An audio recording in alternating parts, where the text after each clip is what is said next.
Our story begins not in Lower Egypt, but far to the south, in the sun-baked lands of Nubia, the cradle of the kingdom of Kush. Here, along the winding banks of the Nile, a remarkable civilization took root, shaped by the river's life-giving waters and the vast deserts that surrounded it. This ancient African civilization, spanning the regions of southern Egypt and northern Sudan, thrived for thousands of years alongside its more famous neighbor, Egypt. The people of Kush forged their own powerful culture, language, and traditions, developing a unique identity that set them apart, even as they traded and sometimes clashed with the Egyptians. The roots of Kush stretch deep into history, back to the Kerma culture around 2500 BC. This makes Kush a true contemporary of Egypt's Old Kingdom, and one of the earliest complex societies in Africa. The Kerma people built impressive structures, including massive burial mounds and early forms of pyramids, leaving behind a legacy that would shape Nubian civilization for centuries. Far from a backwater, Kush was a highly centralized state, ruled by powerful monarchs and supported by skilled artisans, metalworkers, and builders. Its formidable army protected its borders and projected its influence, while its palaces and temples stood as symbols of royal authority and religious devotion. The kingdom's strategic location along the Nile, rich in gold, ivory, and exotic goods, made it a vital trading partner for Egypt and other lands. Kush controlled important trade routes, and its wealth attracted both admiration and envy, leading to periods of both cooperation and conflict with its northern neighbor. Today, modern archaeology has uncovered the grandeur of Kushite cities, temples, and pyramids, especially at sites like Kerma and Meroe, revealing a civilization that was Egypt's equal in many respects, with its own artistic styles, religious beliefs, and monumental architecture. Most remarkably, Kush would one day produce a line of kings, the Black Pharaohs, who would rise to rule all of Egypt, leaving an indelible mark on the history of the Nile Valley and the ancient world.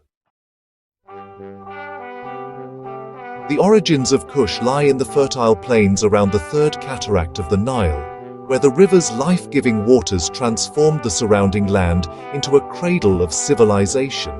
Here, in what is now northern Sudan, people learned to harness the Nile's annual floods, cultivating crops and building thriving communities along its banks. These early settlements gave rise to the culture of Kerma, one of Africa's oldest and most remarkable urban centers. The people of Kerma developed their own customs, art, and religious practices, distinct from their northern Egyptian neighbors. By 2500 BC, Kerma had grown into a powerful state, its capital marked by the massive Western Defufa Temple, a symbol of unique Kushite traditions. This monumental structure, built from mud brick, stood as a testament to the ingenuity and spiritual life of the Kushite people. Kush's wealth came from agriculture and control of lucrative trade routes, acting as middlemen for gold, ivory, and other treasures coveted by Egypt. Caravans crossed the desert, bringing exotic goods from the heart of Africa to the Mediterranean world, making Kerma a hub of commerce and cultural exchange. Their military strength was legendary, prompting Egypt to build massive forts along the Nubian border. These fortifications were meant to guard against Kushite raids and to control the flow of goods and people along the Nile. At its zenith, around 1700 BC, the Kerma kingdom expanded northward, taking advantage of Egypt's political weakness. The Kushites seized new territories, pushing their influence further than ever before, and reshaping the balance of power along the Nile. For a brief period, Kushite kings ruled an empire stretching deep into southern Egypt. Their authority was recognized far beyond their homeland, and their legacy would echo through the centuries. This early dominance foreshadowed the dramatic events that would unfold centuries later, as Kush continued to shape the destiny of the Nile Valley and leave an indelible mark on African history. The relationship between Egypt and Kush was a complex dance of trade, warfare, and cultural exchange. During Egypt's New Kingdom, Pharaohs conquered Kush, turning it into a province and imposing their culture. Temples to Egyptian gods rose in Nubia, and Kushite elites adopted Egyptian customs, language, and burial practices. Yet, the Kushites didn't simply imitate, they blended Egyptian beliefs with their own, forging a unique identity. When Egypt's power waned, Kushite rulers re-emerged, now centered at Napata, near the sacred Jebel Barkal. These kings saw themselves as true inheritors of pharaonic tradition, deeply internalizing Egyptian culture and religion. They believed they were the most devout guardians of Egypt's legacy. This conviction would soon lead them on an extraordinary path. As Kush grew strong in the south, Egypt fell into chaos after the New Kingdom's collapse.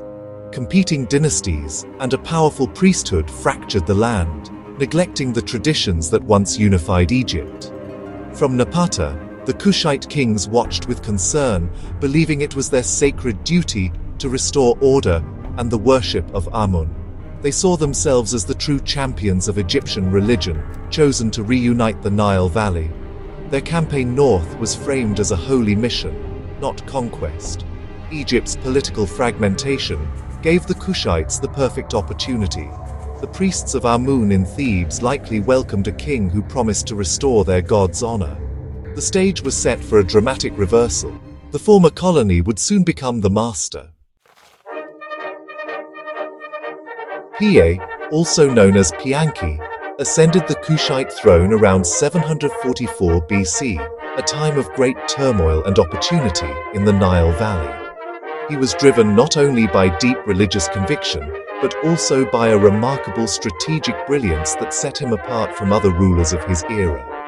Piye saw himself as a chosen servant of the gods, destined to restore order and piety to a fractured land. His first move was to secure Upper Egypt, where he gained the crucial support of Thebes' powerful priests. Rather than rushing into conflict, Piye waited patiently, watching as the northern rulers quarreled and weakened themselves, knowing the right moment would come. When Tefnacht, a formidable leader, managed to unite the Delta princes against him, Piye launched his campaign with determination. He meticulously recorded his victories and divine mission on the famous victory stela at Jebel Barkal, ensuring his legacy would endure. For Piye, conquest was as much a spiritual journey as a military one. Before battle, he purified himself in the sacred waters of the Nile and dedicated every victory to the god Amun, believing his success was a sign of divine favor. After a series of fierce battles, the great city of Memphis fell to Piye's forces. The northern princes, recognizing his authority and the will of the gods, submitted to him as the rightful king of a newly unified Egypt. Remarkably, instead of ruling from Egypt, Piye chose to return to Napata, his Nubian heartland. From there, he governed his vast realm, showing his deep connection to his homeland and his people. He appointed local governors to oversee Egypt, making it clear that his primary motivation was religious devotion, not imperial ambition. Piye's rule was guided by his faith and respect for tradition. In answering his god's call, Piye restored order and harmony to the land, then humbly returned home, content in fulfilling his sacred duty. His reign marked the dawn of a new era for both Kush and Egypt, forever remembered as a time when faith, leadership, and destiny converged under a devoted pharaoh. The reign of Taharqa, from 690 to 664 BC, marked the zenith of Kushite rule in Egypt. Taharqa presided over a vast, prosperous empire, stretching from Sudan to the Mediterranean. High Nile floods brought bumper harvests, funding monumental construction at Karnak, Memphis, and throughout Nubia. He built grand temples and steep-sided pyramids, blending Egyptian and Kushite styles. Taharqa's projects proclaimed his legitimacy as pharaoh and his devotion to Amun. He lavished attention on his Nubian homeland, establishing new royal sites and temples. His reign was a golden age of unity, stability, and cultural flourishing. The Kushite kings were not mere imitators, they were innovators who left a lasting mark on the Nile Valley. The 25th dynasty sparked a cultural and artistic revival across Egypt. The Kushite pharaohs revived ancient artistic styles, religious texts, and burial customs, seeking to restore Egypt's classical greatness. Their statues combined realism with Old Kingdom forms, and the double uraeus symbolized their dual kingship. They preserved ancient religious texts, like the Shabaka stone, positioning themselves as protectors of Egypt's heritage. In funerary customs, they revived pyramid building and traditional grave goods, infusing them with Kushite flair. This renaissance was not blind imitation, but a creative blend of past and present.